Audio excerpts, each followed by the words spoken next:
This is Emily, president of Self Advocates of ADEC and podcast host.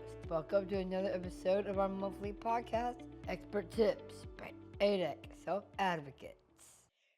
Welcome back, everybody, to another Expert Tip by ADEC Self Advocates, and the first one of 2026.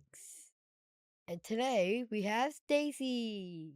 Hi, Emily. Good morning. Good morning. Hi, Stacy. How are you? I am excellent, Emily. How are you? I'm good. Thank you for asking. What are we going to talk about today? Today we are talking about how setting boundaries and self-advocacy can be connected. Sounds interesting. Before we go straight into the interview, I wanted to ask you something, Stacy. Sure. What exactly is your role in ADEC? Well, I have been with ADEC almost 21 years. I started as a DSP, just a direct support professional, and slowly worked my way up. And now I'm the director of supported living. So I take on roles of placements and a little management of managers and how things roll every day. Like making sure the living situations for people is going smoothly? Yep, very smoothly, making sure they're happy and healthy in their homes and their goals are being met, day to day living and their skills of life. Life skills. Yes. How do you define boundaries in general? Boundaries are limits or lines that define area or space, such as a property line. Our boundaries can be like psychological, such as we allow people to treat us certain ways, and giving them like relationship boundaries. If it depends on like what the situation is, and just making sure that it's a healthy boundary that we Right. have a black and white. There's no gray area because everyone's boundary is going to be different. The boundary that I have with my parents is going to be different than the boundary that I have with my husband or a staff member. There's like so many different ones. Right. So just to clearly define what they are, for myself, because everyone's going to be different. Right. How I defined it was like establishing a line of your comfort zone to other people. Yeah, absolutely. Comfort, I mean, you can pretty much like go with your gut on things, like if somebody is crossing a line, but just making sure that they understand your clear boundaries. If it's a space situation, is it your bubble, like, Right. or there's some people that you want close to you, just really depends. And just Hmm. making sure that it's clearly communicated. Yeah, like mentally, emotionally, physically. And I wanted to quickly mention like no means no.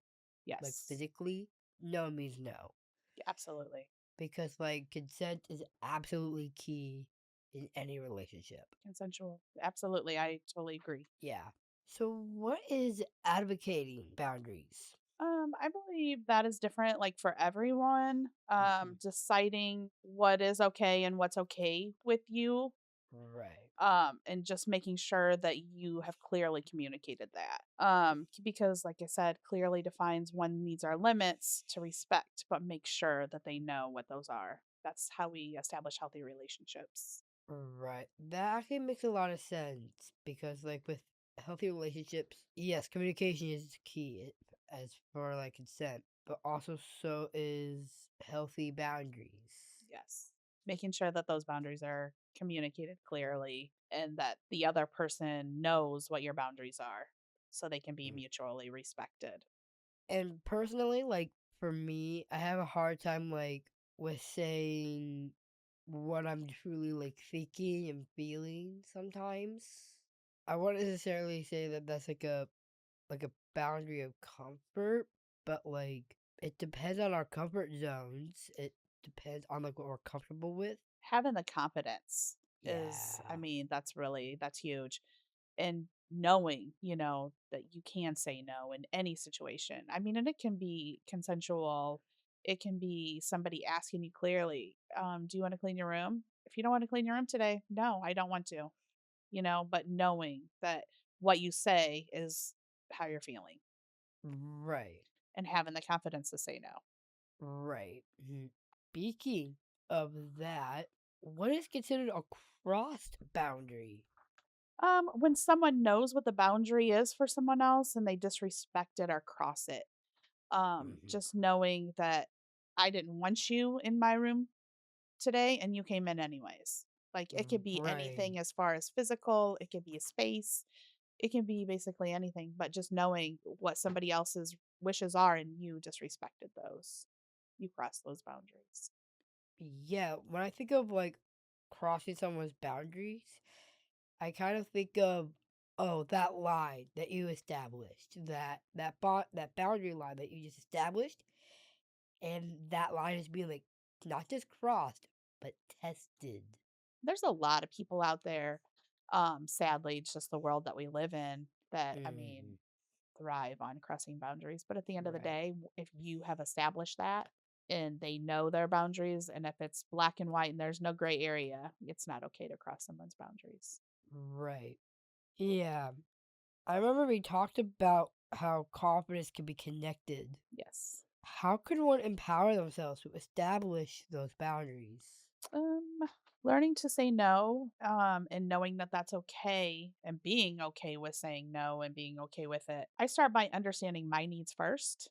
Because if I don't know my needs with that person, it's hard for them to understand them. So I think just the needs and the comfort level with the person that you're having those communications or relationships with, knowing what I want to achieve from this relationship, because again, every relationship is different, and knowing how to treat others and how you want them to treat you.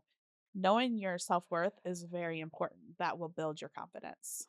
I completely agree. So, how do you connect self advocacy and expressing what those boundaries are? Making sure your communication is assertive with your friends and family, and also with strangers, because there's going to be people that come in your life, and you have to be assertive. That way they can know what your expectations are. To refine self advocacy skills, we have to have boundaries and, to be able to have the confidence to say no, and that's not okay, Mhm. expressing all your emotions clearly, setting the boundaries and using the skills in a safe and supportive space is really important. Knowing what's okay and what's not okay. Right. Yeah, I completely agree. How I put it was self advocacy is advocating for yourself and your rights. And with expressing boundaries, it's acknowledging what you're comfortable with. Yes, because we're all comfortable with something different. Exactly. Like what disturbs somebody else can be comfortable to someone else. Yep. There's no magic one fits all or magic bullet of like what works for everybody. Do you think knowing your limits is important? I absolutely do. Knowing the limits and then setting the boundaries for personal well being and establishing healthy relationships is very important. Boundaries give others like guidelines to honor, like what our wishes are. And it also protects our physical needs and protects our personal space. Setting limits will also helps them understand, so they don't misuse or even control or abuse those situations. Right. Because unfortunately nowadays a lot of people are kind of like there's a difference between like abusing what those are versus like someone like challenging your view a little bit. Yeah. Which, in their defense, I mean, may just come across they're trying to push those boundaries, which is kind of disrespectful It can, but I feel like there's like a gray matter in that a little bit. to help you grow. Yeah, there's like a healthy way to push you, and there's like an unhealthy way. Just knowing the differences, right, is Yeah. really helpful. How I put it was gracefully being aware, like without putting yourself down about your own limits. I feel it could be really important as well because, like, yeah, it's okay to be aware of what you can and can't do, but like knowing what those are can also help you clearly. Like, say, knowing what those are can help you, like, express them to others. Absolutely. And I mean, we have to just remember that we're all human, Yes. and sometimes our boundaries change, Like we can have a friendship that develops into a relationship, and those boundaries are going to change. And just to make sure that we're Hmm. clearly communicating that and make sure everybody's on the same page. Right. How do you know what those limits are?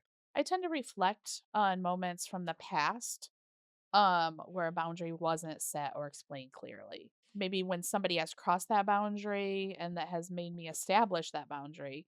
And I always go with my instinct on others' behaviors, whether they make me feel uncomfortable or comfortable. And that really does help me know like what my limits are, because again, some people, if you're not clear, tend to push those limits, you know. And sometimes those limits help us grow and to learn not only about ourselves, but to have confidence. But other times it can be unhealthy. And we just have to recognize those. Yeah, I feel like recognizing your limits can help you like push yourself in a way that's like healthy, especially if you do it in the right ways. It can help you see a different perspective that you may not have otherwise thought to think about before. Yep, absolutely. When you have a boundary, how do you tell your friends or family so they can respect it? Being very clear, and just so not only do I know my part, but they also know their part. What's expected of me, and then knowing that they have to respect it. That's not an option. So, I mean, your friends, they come and go, right? And knowing that if you can't respect my boundaries, that sometimes it's better to part ways, you know, but Mhm. making sure that I'm clearly communicating that with them. Ha- yeah, I know what you mean by that. Like, and I completely agree with that. Thank you for coming, Stacy. It was my pleasure, Emily. I would love to do it again. Yeah, this podcast is really fun. It is. It's a good time. We try to establish that atmosphere. Yeah, it is. And I mean, it's very educational for some people that might not, clearly understand, what the boundaries are and to set those expectations. Yeah, in society, that's hard. It is hard. Every day is different, huh? You never know what it is. Nope. Anyway, thank you for coming, Stacy. Thank you for talking with me. This has been Expert Tips by Self Advocates, and we'll see you in the year of 2026. And we're signing off. Thanks for tuning in and hearing from your neighbors with disabilities. Check out next month's podcast for a new guest and topic. I am Emily, host of Expert Tips by ADEC Self Advocates. See you next month.